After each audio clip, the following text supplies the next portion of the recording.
Sino? Sino kaya itong babaeng politiko na naging usap-usapan matapos umanong hindi sumulpot sa kanyang mga estudyante sa law school?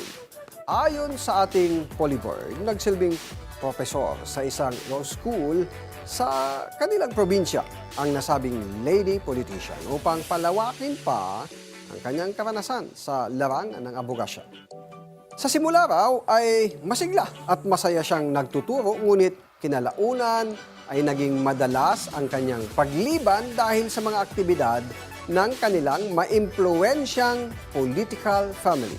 Oy, dahil sa sunod-sunod raw na pagliban na iwan umano ang kanyang mga estudyante ng walang klase. At ayon pa sa ating Polybird, hindi rin agad nakapagbigay ng grades sa kanyang mga hawak na subject.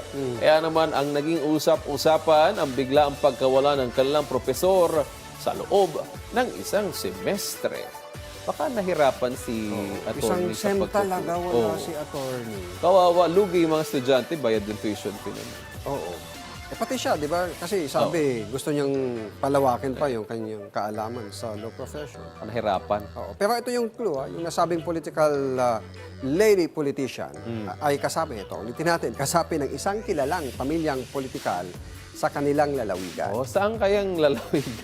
Basta na dito lang yun sa Pilipinas.